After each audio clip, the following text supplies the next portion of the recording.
합장하시고 한 구절씩 따라하시기 바랍니다. 부처님의 위없는 가르침, 참으로 만나기 어려워라. 지금 보고 듣고 만났으니 부처님 법 깨달아지이다. 예, 교재 펼쳐보겠습니다. 203페이지 한번 볼까요? 바른 선정의 모양을 분별함이라고 돼 있네요. 그렇죠? 네. 바른 선정의 모양을 분별하다. 어떤 게 바른 선정인지, 어떤 게 거짓되거나 잘못된 선정인지를 파악해라, 분별해라. 그래서 바르고 삿된 것을 명확하게 분별해야 우리가 속지 않고 바른 정법을 닦을 수가 있겠죠. 한번 볼까요? 203페이지. 둘째, 참되고 바른 선정과 거짓된 선정을 분별한다는 것은 두 가지 뜻이 있다. 첫째는 삿되고 거짓된 선정이 일어나는 모양을 판별하는 것이다. 삿되고 거짓된 선정이 일어나는 모양을 어떻게 판별해야 되냐? 수행자가 만약 위와 같이, 그러니까 앞에서 배운 바와 같이 여러 선정을 일으킬 때, 선정, 그래서 몸과 마음이 고요해진 경지를 선정이라고 한다고 했죠?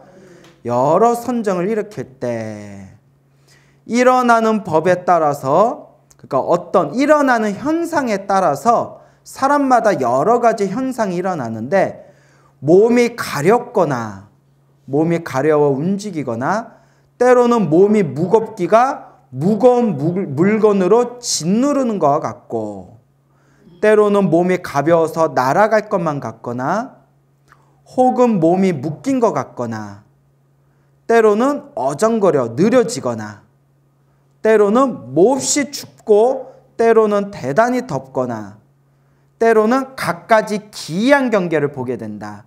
우리 수행하다 보면 뭐 가끔 수행 열심히 하신 분들도 뭔가 신비하거나 기이한 경계, 누가 만든 장난이다? 예, 마음이 만든 장난이다. 때로는 그 마음이 어둡게 가려지거나, 때로는 여러 잘못된 생각을 일으키거나, 때로는 외부에 산란하고 잡다한 좋은 일을 생각하거나, 때로는 기뻐하면서 날뛰거나, 때로는 겉정근심에 슬픈 생각을 떠올린다. 때로는 기분 나쁜 촉감에 놀라서 몸에 소름이 끼쳐 모발이 곤두서기도 하고, 때로는 크게 기뻐 혼미하게 취하기도 한다. 그러니까 이런 모든 현상들은 결국 안이비 설신이에 다 들어가요. 어디에 들어간다? 안이비 설신이. 보세요. 눈으로 뭐가 보인다거나, 귀로 뭐가 들린다거나, 코로 무슨 냄새를 맡는다든가, 어떤 맛에 어떤 느낌이 생긴다든가, 몸에 뭐 가렵거나 가볍거나 무겁거나 움직이거나, 몸으로 어떤 촉감을 느낀다든가, 혹은 생각에서 좋은 생각이든 나쁜 생각이든 여러 가지 생각이 일어나거나 사라지고, 그러니까 결국 다 안, 이, 비, 설, 신, 의가 여러 가지 현상들에 의해서 이리 치달리고 저리 치달리고 있는 것들을 지금 표현하고 있는 겁니다. 근데 우리가 항상 배웠죠? 눈에 속으면 된다, 안 된다? 예, 눈에 보이는 것에 속지 않고, 귀에 들리는 것에 속지 않고, 코에 냄새에 맡아지는 것에 속지 않고, 뭐 혀로 맛보는 것에 속지 않고, 몸에 느껴지는 것에 속지 않고, 제일 중요한 게 내 생각에 내가 속지 않는 것. 근데 이게 쉬울까요? 어려울까요? 엄청 어려워요. 우리가 배운 것만큼 다 되면 뭐 벌써 다 도인됐지. 그러니까 자꾸 닦아야 돼. 어떻게 해야 된다? 자꾸 닦는 수밖에 없습니다. 이와 같은 여러 가지 삿된 법이 선정과 함께 일어나는 것을 이름하여 삿되고 거짓된 모양이라고 한다. 안입이 살신이에 눈에 보이는 것에서부터 나아가 내 생각에 이르기까지 그것에 속는 것을 삿되고 거짓된 모양이라고 한다. 알겠죠? 속으면 안 돼요. 그리고 수행이 잘 되려면 여러분 결국 공덕의 힘이 있어야 돼요. 무엇이 있어야 된다? 그러니까 제가 수행도 잘하려면 복이 있어야 된다 말씀드렸죠? 그 가끔 금강경이나 반야심경, 금강경 같은 걸 잘못 공부하신 분들이 그런 잘못된 공사상에 빠지는 경우가 있어요. 그래서 제가 여러분들한테 당부드릴 때 경전은 하나만 보면 된다 안 된다? 골고루 봐야 된다고 했죠.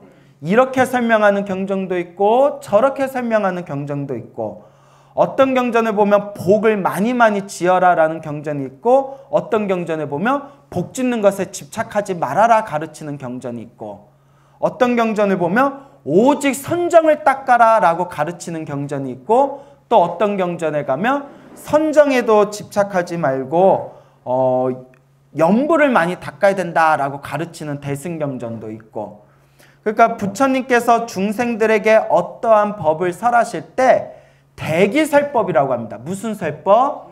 대기설법. 대자가 대할 대, 기자가 근기. 그 사람의 근기에 맞춰서 그 사람의 수준에 맞춰서 법을 설하는 거. 그걸 대기설법이라고 해요.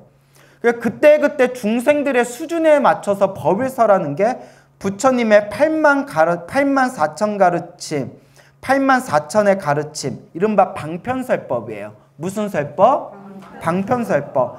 그래서 제가 눈을 설명드렸죠? 있다라고 집착하는 중생한테는 없다라는 법을 설하고 없다라는 걸 집착하는 중생한테는 있다라는 법을 설하고 결국은 있다 없다를 다 놓아버려야 된다 이렇게 말씀드렸죠. 그래서 부처님도 우리 중생들을 향해서 여러 가지 설법, 여러 가지 법을 설하셨는데 어쨌거나 우리가 수행을 잘하려면 부처님 이번 생에 사람의 몸으로 태어나고 이번 생에 부처님의 가르침을 만나고 또 부처님의 가르침을 만났다고 끝나는 게 아니에요. 부처님의 법을 만나도 좋은 도량에서 좋은 스승을 만나야 되고 좋은 도반에 만나서 함께 닦을 수 있는 복이 있어야 되고 이와 같이 부처님의 가르침을 잘 닦고 수행하기 위해서는 밑바탕에 뭐가 있어야 된다? 복, 공덕이 있어야 돼요. 수행 잘할 수 있는 복이 있어야 돼요. 그런데 금강경을 잘못 이해하시는 분들이 무주상보시라고 알죠? 보시하거나 복을 지을 때, 공덕을 지을 때 뭐 해서는 안 된다? 집착해서는 안 된다. 근데 그 말이 맞아요. 내가 복을 짓거나 공덕을 지을 때 집착하면 안 되는데 문제는 그것만을 주장하는 사람들은 복을 잘 안 져요. 무슨 말인지 알겠어요?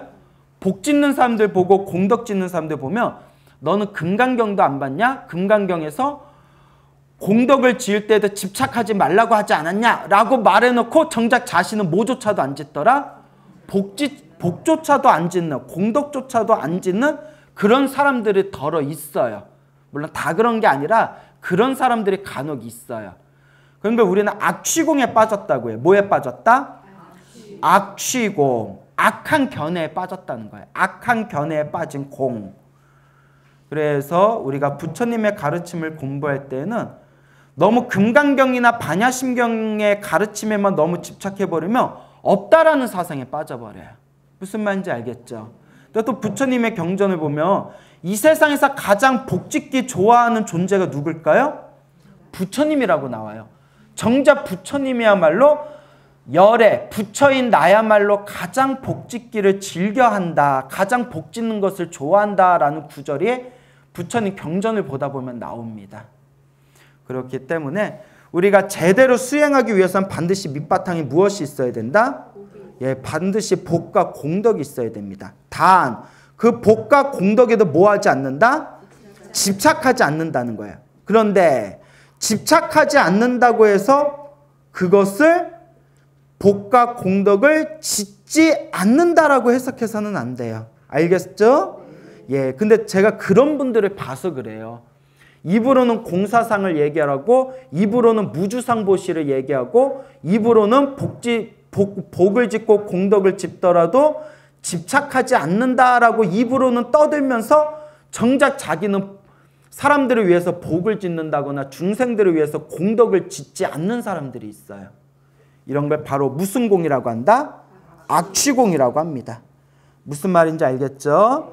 그래서 우리 부처님께서는 정작 우리의 롤모델이신 우리의 부처님께서는 3아승직업 동안 복과 지혜를 닦으셨대요. 얼마 동안? 3아승직업. 아승직업은 인간의 의식으로 도저히 헤아릴 수 없을 정도로 기나긴 세월과 시간의 아승직업이라고 해요. 그 아승직업이 몇 번을 지날 때까지? 3번을 지날 때까지. 한 번 지나도 어마어마한 시간인데 그 아승직업을 3번을 지날 때까지 3아승직업 동안 복덕과 지혜를 완벽하게 갖추신 게 바로 부처님입니다. 그러니까 여러분 경전 공부도 우리가 제대로 해야 됩니다. 알겠죠? 네. 자, 그래서 부처님께서는 복해쌍수라고 하셨어요. 뭐라고 했다? 예, 지혜만 닦아라 라고 말씀하신 적이 없어요. 뭐만 닦아라? 지혜만 닦아라. 그렇게 말씀하신 적이 없습니다.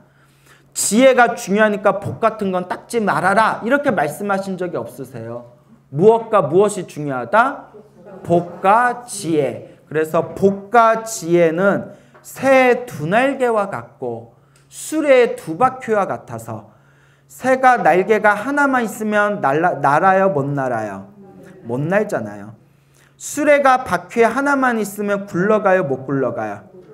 굴러야 가겠다. 대신 엄청 빡세잖아요.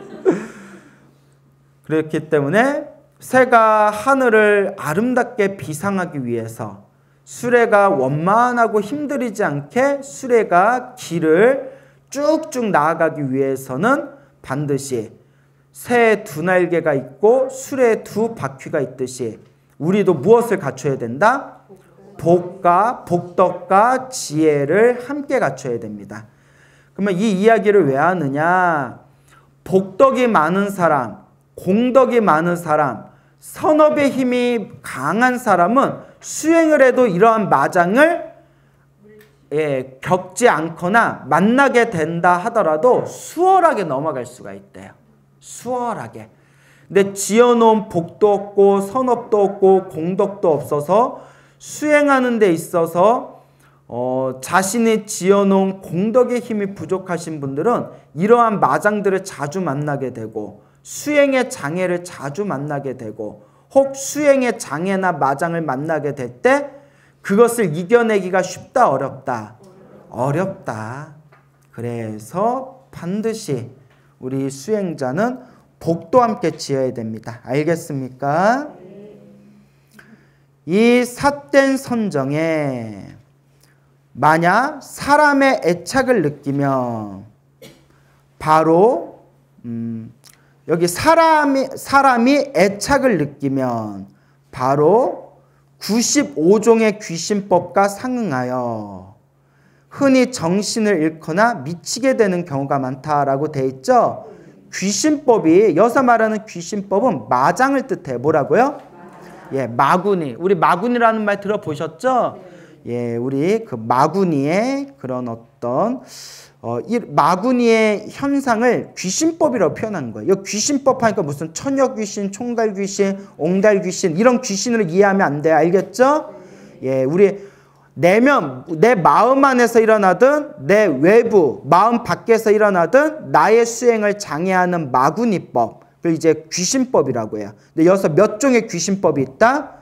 95종의 귀신법이 있는데, 자, 이와 같은 마구니법에 이제 상응하게 되면, 서로가 응하게 되면 흔히 사람이 정신을 잃거나 뭐하게 되는 경우가 있다? 미치게 되는 경우가 있다. 그러면 이런 95종의 귀신법, 마구니법을 상응하는 이유가 앞에서 뭐라고 돼 있죠? 무엇을 느끼면? 예, 집착이라고 합니다. 집착.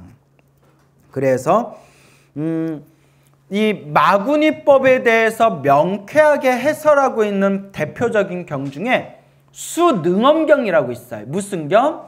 예, 수능엄경, 줄여서 능엄경이라고 하는데, 여러분 능엄주 아시죠? 뭐 우리가 대불전, 능엄신주 해서 능엄주 주문 수행을 많이 하잖아요. 그 능엄주가 나온 그 출처, 그 경전이 바로 무슨 경이다? 능엄경이에요. 수능엄경이라고 부르는데, 줄여서는 그냥 능엄경. 이 수능엄경, 능엄경 뒷부분 후반부에 보면 50변마장이라는 내용이 나와요. 뭐가 나온다? 예, 50변마장. 그게 왜 50변마장이냐? 우리가 오온이라고 있죠.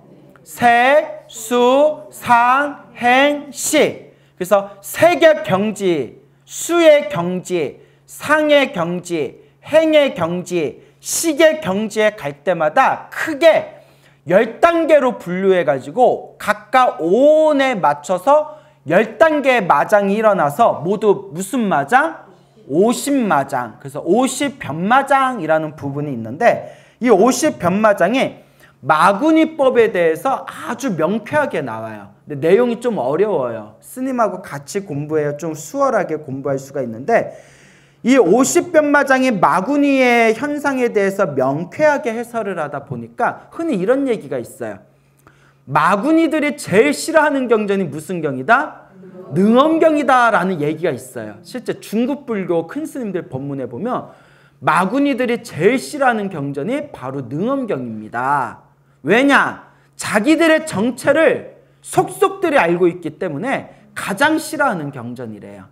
그래서 옛날 큰 스님들께서는 참선하는 수행자라면 능엄경은 꼭 봐야 되는데, 능엄경의 내용이 너무 어렵다 보니까 능엄경을 다 못 보면 최소한 뭐라도 봐야 된다?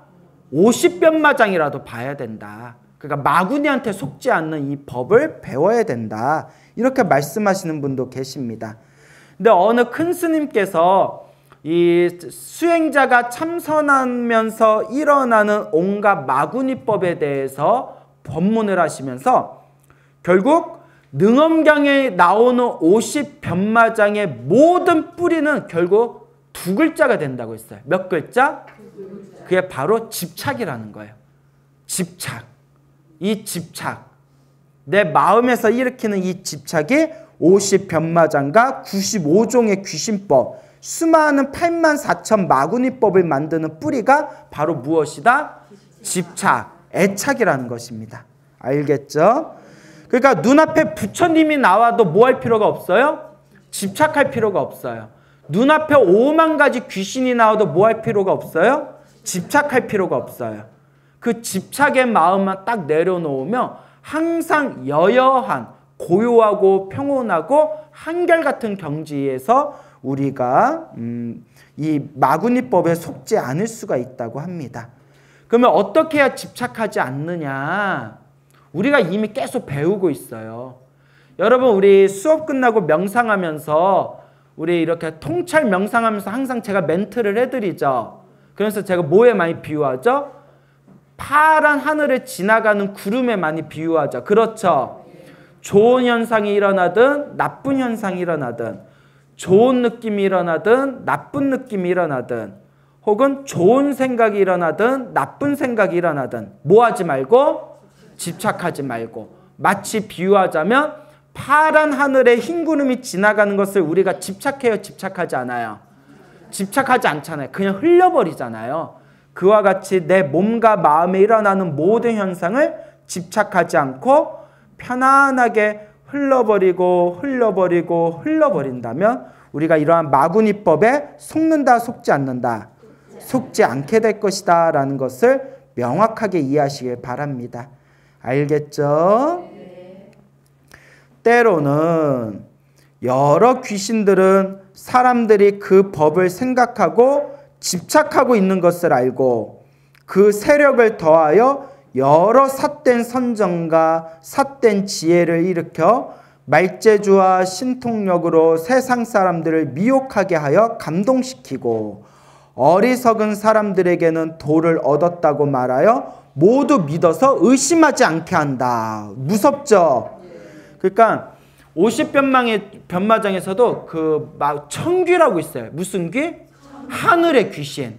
천마, 하늘의 마구니, 천마, 천귀, 천마, 마구니들이 있고 마왕들이 있대요. 수많은 마왕들이 있어서 이 마귀와 마왕들이 수행을 하는 이 우리 수행자들의 수행을 막 방해를 한답니다.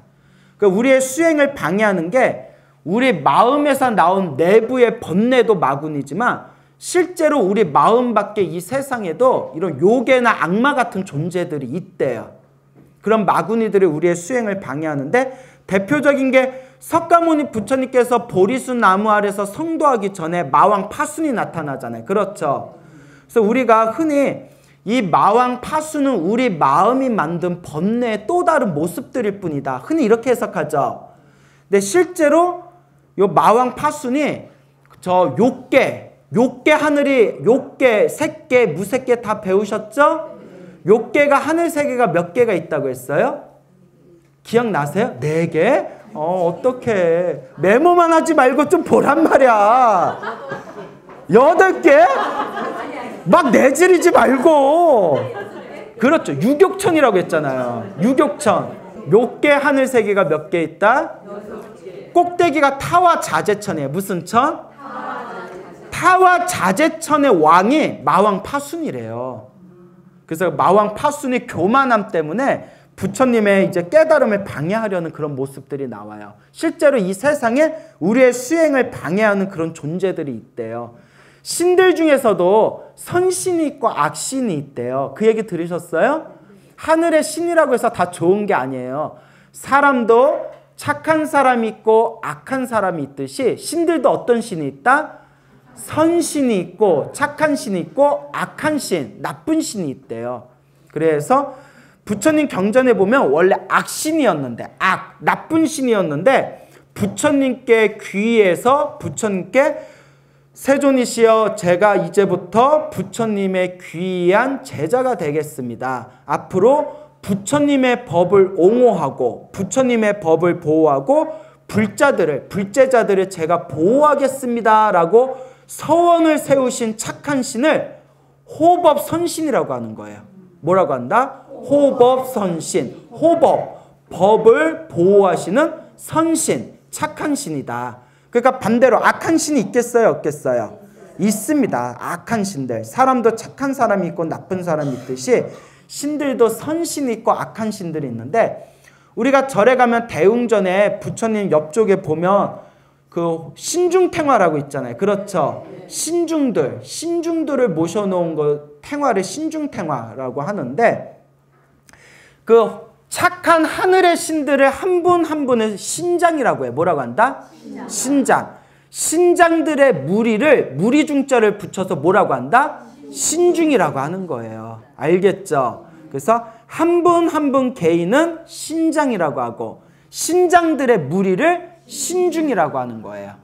알겠습니까? 그리고 그 신중들을 우리 부처님의 법을 보호해주는 성스러운 분들이라고 해서 성중이라고도 부르는 거예요. 성중. 그런데 그런 성스러운 대중들, 그 신중들, 신장들의 이름이 쫙 열거되어 있는 게 바로 화엄경이에요. 화엄경에 보면 무슨 보살, 무슨 보살에서부터 무슨 신하고 쫙 나오잖아요. 그래서 화엄성중이라고 부르는 거예요. 알겠습니까?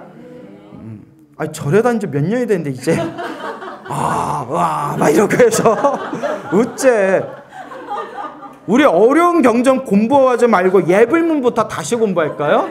예? 이거 이제 어떡해. 예, 그래요? 그래서 호법선신이라고 한다. 뭐라고 한다? 호법선신. 그래서 호법선신. 법을 옹호하는 선신들이다. 그러니까 악한 신도 있다 없다? 근데 우리 불자들이 수행만 열심히 하면 누가 다 도와주신다? 호법선신들이 도와주신다. 그래서 서산대사의 성가귀감에도 나오지만 업장을 다스리려면 주문을 외워라 라는 내용이 나와요. 주력을 해라. 그리고 우리가 참선하는 스님들이 능엄주 많이 외우잖아요. 그렇죠?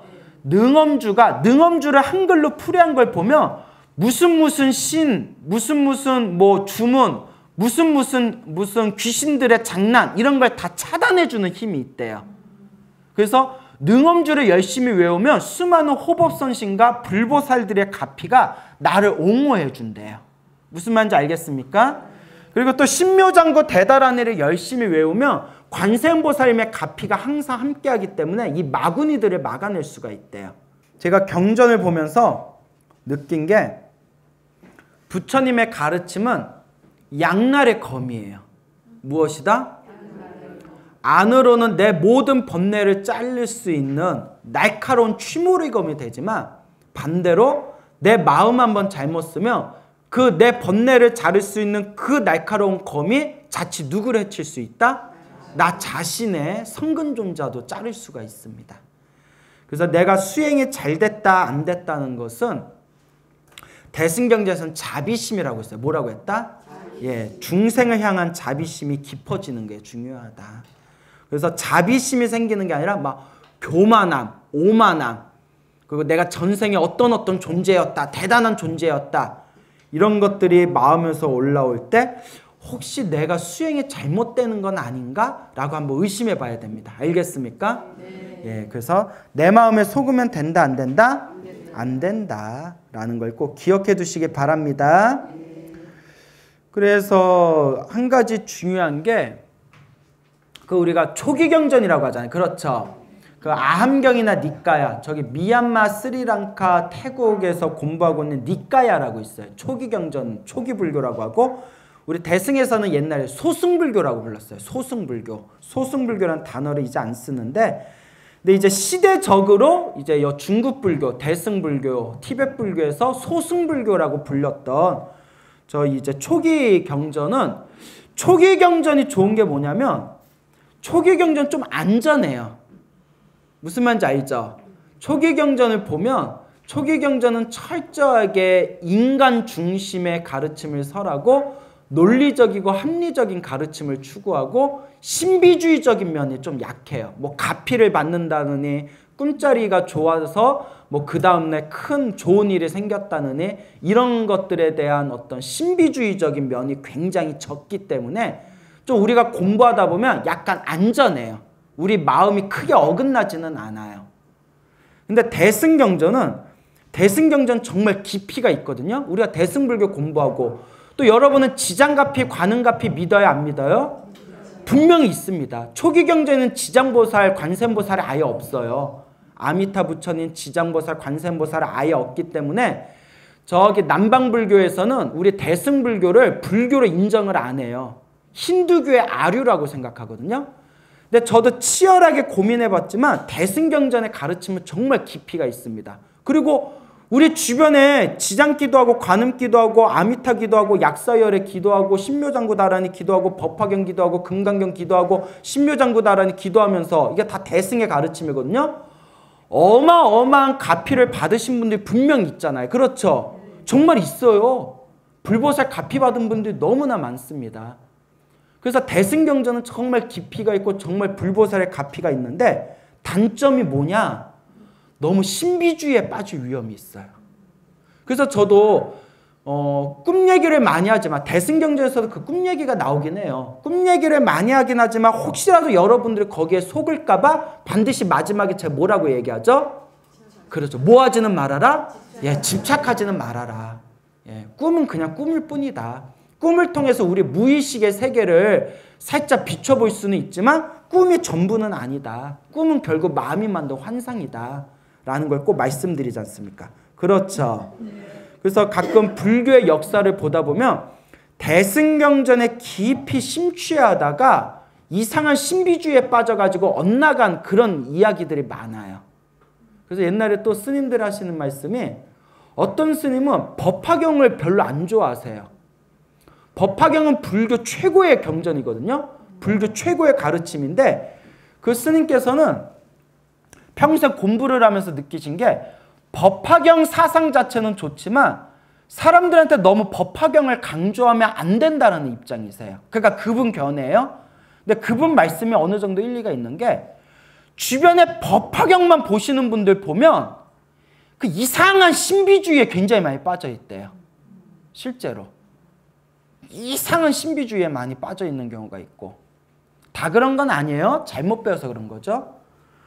그리고 또 어떤 분은 지장경을 되게 싫어하시는 분이 있어요. 어떤 선생님은. 근데 저도 예전에 20대 때 참선하고 선방 다닐 때 지장경을 별로 안 좋아했거든요. 소나무 법문에서 얘기했었죠? 들으신 분 계시나? 지금은 지장경이 굉장히 중요하다고 생각하는 입장이지만 어느 큰 스님은 지장경을 별로 안 좋아하세요. 지장보살 가피를 믿긴 믿는데 신도들한테 너무 지장경을 강조하면 안 된다는 입장이세요. 왜 그런가 하니까 너무 지장경 위주로 가르치면 사람들이 천도제 만능주의에 빠진다는 거예요. 천도제 왔다주의 있잖아요. 네? 천도제 따봉주의에 빠져버린다는 거예요. 그러니까 그건 또 옳은 게 아니라는 거예요. 그러니까 하나만 보면 안 돼. 알겠죠? 지장경을 보고 지장보살의 가피에 대해서 우리가 배우고 관세음보살 보문품을 보고 관세음보살의 가피에 대해서 우리가 공부하지만 그것만 보면 안 돼요. 또 금강경을 보고 나서 불보살님을 부처님을 음성으로 구하거나 모습으로 구하는 것은 진정한 도가 아니구나라는 것도 배워야 돼요. 무슨 말인지 알겠습니까? 근데 또 금강경만 봐가지고 금강경에서 말하는 머무르지 않고 집착하지 않는 법을 행해야 된다 해서 기도하고 공덕 짓고 복 짓고 선업 짓는 것도 다 집착이고 그것도 다 필요 없다라는 허무주의에 또 빠지면 된다 안 된다. 그러니까 골고루 봐야 돼요. 부처님의 법은 중생들 수준에 맞춰서 법을 설하신 거기 때문에 골고루 봐야 됩니다. 알겠습니까? 그래서 저 같은 경우에도 제가 아미타경을 매일 독송을 해요. 맨날 불설 아미타경을 너무 바쁠 때는 한 번, 그리고 뭐 보통 2번, 3번씩 독송을 하는데 아미타경을 한 3번은 꼭 독송을 하려고 노력은 하는데 하여튼 무조건 한 번 이상은 아미타경을 외워요. 저는 아미타경을 통째로 외우고 있거든요. 네, 얼마 안 돼요. 네. 뭐가 또 다들 인디언의 후예야? 그래서 아미타경 양이 얼마 안 돼요. 천수경 있죠? 천수경 다 외우시죠? 대답이 없냐? 천수경도 못 외워? 반야심경 외워요, 안 외워요? 그나마 다행이다. 천수경이 1400자 정도 돼요. 그런데 아미타경이 1800자 정도 됩니다. 사실 400자 차이 얼마 안 돼요. 천수경보다 조금 더 외우면 돼요. 근데 아미타경을 외우면 실제로 잘 보세요. 실제로 극락세계가 있다. 실제로 아미타 세계가 있다. 나는 연부를 열심히 해서 아미타 세계에 분명히 태어날 것이다. 그러니까 아미타경은 있다라는 가르침이에요. 부처님 가피가 뭐하다? 있다. 극락세계가 있고 아미타 부처님이 있고 연부라면 왕생할 수 있다. 그게 이제 아미타경이에요. 그런데 항상 저는 또 아미타경하고 항상 같이 또 독송하는 게 반야심경이에요. 근데 반야심경은 어떤 내용이죠? 없다. 눈도 없고 귀도 없고 코도 없고 혀도 없고 내 생각도 없다. 내 앞에 펼쳐진 색상현 미초법 모든 존재가 없다. 부처님의 위대한 깨달음인 12연기도 없고 고진멸도도 없고 지혜도 없고 얻을 바도 없다. 무집착을 얘기하잖아요. 무슨 말인지 알죠? 그러니까 아미타경은 있다. 하지만 있다라는 걸 집착하지 않고 반야심경을 통해서 또 없다.